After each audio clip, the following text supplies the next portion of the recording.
SOD. Stats on deck. Soldier. You soldier.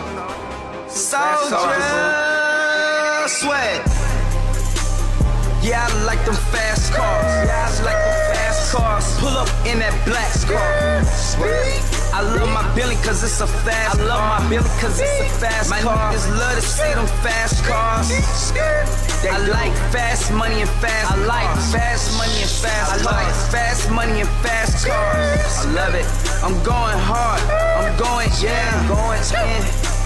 My hood wanna see me win. My hood wanna see me win. I pull up in that black. I pull up in that black thing. Pistols like a max team. Pistols like a max pain. You know that I'm about to change. You know that I'm about to change. Got a Porsche sitting on my shout. Porsche shouting on my neck. Yo niggas wanna draw my sand. Yo niggas wanna draw my sand. Yo bitch wanna give me net. And yo bitch wanna give me net. I'm in my fast car. I'm getting soldier.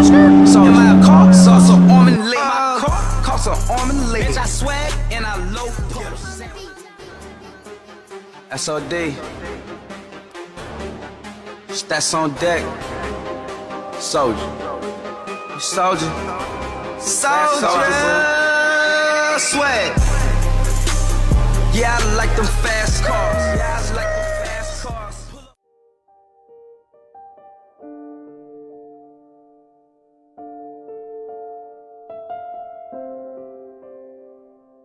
It's been said that you're known by the car you drive. Guess what? I'm surrounded by Ferraris and Lamborghinis. I'm here with Christensen of Cafe Spa San Francisco. He organizes Cars and Coffee, a breathtaking Armageddon of cars at the beautiful Treasure Island in San Francisco. Let's talk to him and find out what got him started.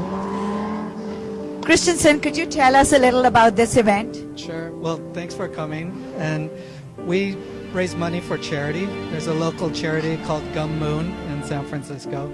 It's a women's residence, so they help women in need. When people come, they bring their Ferraris and Lamborghinis, and we have lots of other cars as well. And they pay $10, and then we give all the profit from that to the charity. And then what about the coffee angle? I've heard there's amazing pastries and coffee on site. Sure. So we order 50 gallons of coffee and 25 gallons of decaf and about 10 gallons of water for tea. And it's free. So it's gone in like an hour and a half. And people love it. I hear it's really good. And it's a gorgeous day. It's a lovely day for people in San Francisco to spend their day. What do they do? They walk around and admire the cars? Yeah, people come. We have different activities. There's a rev battle where people rev their engines, and the crowd loves that. Last month we had over 3,000 people attend and 1,300 cars, and it got a little out of control. There was some burnouts and things like that. So we have more security this time and a little bit more organized. But people come and they enjoy the cars. They love socializing, and there's lots of photos that are taken. I can imagine with these beautiful cars in the backdrop, who wouldn't want to spend their gorgeous Saturday morning here? Now tell me about what got you started. I know you own a vintage Ferrari. Tell me the story behind it. Sure. So I write the news for Google News and specialize in Ferrari and Lamborghini stories. And there's 3 to 5 million readers per week. And then after writing the news, I started a Facebook page, and it grew really fast. And now it has 2.3 million people. Wow. And that's only less than 2 years.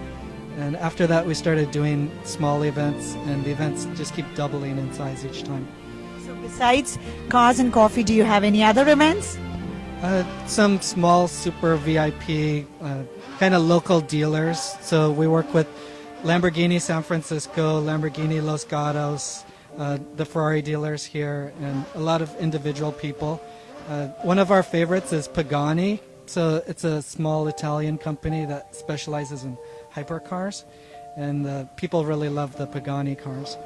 What are hypercars? I don't think I've heard of any, but then, I'm not really a car buff. I love how they look, but trust me, I know nothing what goes on under the engine. Sure. So I would say a lower level is sports cars, And you have some really nice Ferraris like the ones here, and they can be exciting driving. And then the most extreme is the hypercar, and that's like Pagani and the Porsche 918 Spyder that was here. Those cars typically go over 200 miles an hour and cost more than $1 million. Wow, that's some serious dough to drop on a car. Tell me about Google News. I know that you said you had 2.3 million subscribers. Is that right? Yeah, so we write for Google News, and they broadcast Ferrari and Lamborghini stories. And we also have a Facebook page, and there's 2.3 million people following us.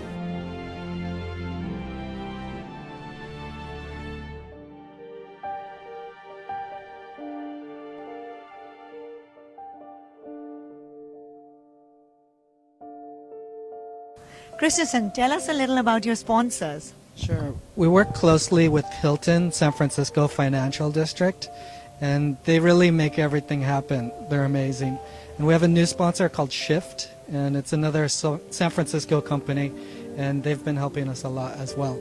Well, I'm really glad for you. This wouldn't be possible if you didn't have these awesome sponsors. I know you got started because you love cars. You obviously have a passion for them. Tell us about what you own, how you got started in this. Today I drove a Ferrari 412.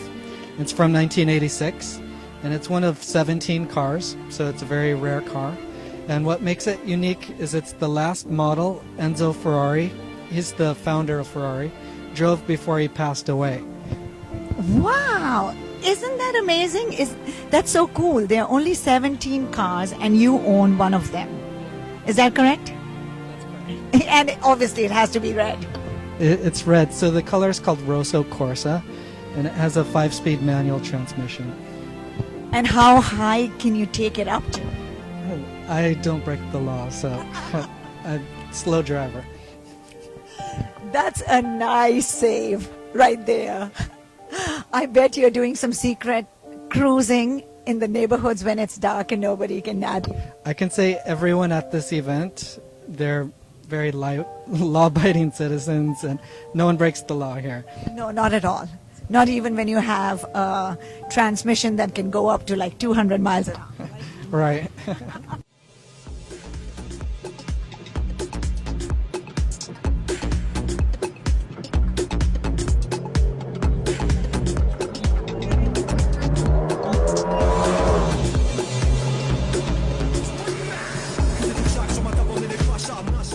Christensen, tell me more about this car, this Ferrari. More than 20 years old. What still works? What doesn't? What are the special features? Everything works perfectly, and it's also unrestored, which is very rare. It has low miles, and I bought it from a collector, so it's almost a museum piece. And it's very unique in that it has a 5-liter V12 engine, which is huge, like a small city. It's enormous. A regular car has a 2-liter engine, so it's very big. And then inside it has dual air conditioning, so that's something you'd find in a new car, not something 20 years ago. And also self-leveling suspension, so if you have extra weight in the back, it'll lift the back end to make it level. That's so cool. Now tell me, what's your demographic? I see a lot of men, but I also see a lot of women around, which is not something I would have thought typically would be the case. Do you find a lot of women too are interested in these vintage and high-end luxury cars? Yeah, originally our first events were only guys, no girls at all. And because all the charity money goes to a women's foundation, we wanted to really incorporate more women into the activities. And we've promoted it, and we've got more fashion and luxury now. So I would say 10 to 15% are women, and they're learning more about the cars, and it's much more than cars. It's a big social event. So people come here, they have coffee, and they really enjoy their day. Absolutely. Not only is it a social event, it's an event with a heart. You are donating all your proceeds to this fabulous charity. Women are benefiting. That's close to our hearts. We want to know what got you started in it. I've done a lot of charity work in the past for Stanford Hospital, And then recently, I worked for Brad Pitt in New Orleans, and we built homes for low-income people. And you are, so make it right. And then now here at Moon in San Francisco. That's fabulous. What is the motive behind this event besides raising money for charity? Sure. Obviously, my passion is cars. I love cars, and I read about them and write about them, and like think about them every single day. So cars are my life, and I really enjoy Ferrari and Lamborghini and Italian like brands. So I went to Italy 3 times last year, and Wow. went to the factories and did some private tours and things like that. And the people who appreciate the quality, it's almost like a women's handbag or like fashion. It's like they really know the difference, you know. Absolutely. I can take your word for it. And because I own a Porsche, I know how that feels like as well. I mean, very low end compared to the cars here, but I certainly can relate to that. Did you always grow up thinking you'd do something with cars? It was a dream, so like I just made it happen. So this is really my passion, and I feel fortunate and very lucky. And you're living the dream right here.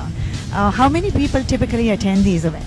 Last month we had 3,000 people attend with over 1,300 cars, and this month we haven't got the numbers yet, but I'll find out later today.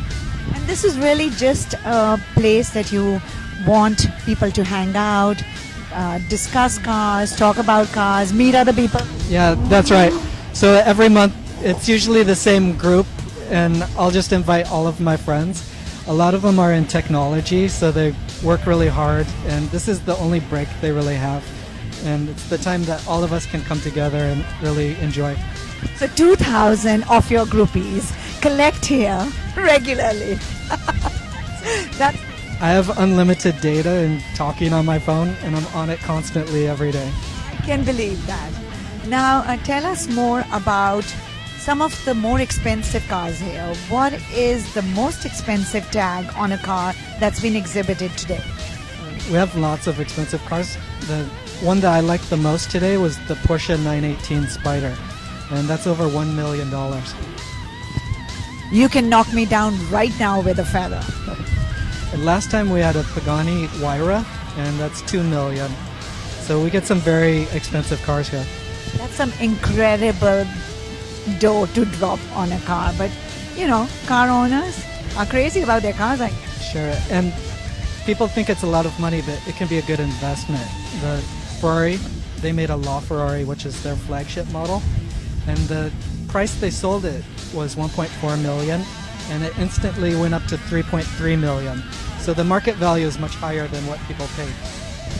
So typically cars depreciate. Are you telling me these high-end cars actually go up in prices? Right, they'll never depreciate, so they instantly go up if you get the flagship model.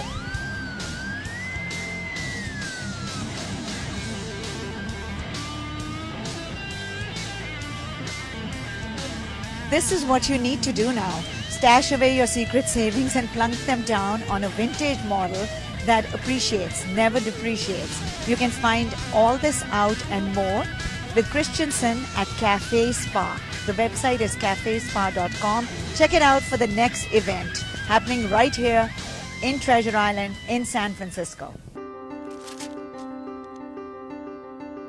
I know what it is like to work your way up. Moving to a new place with no money.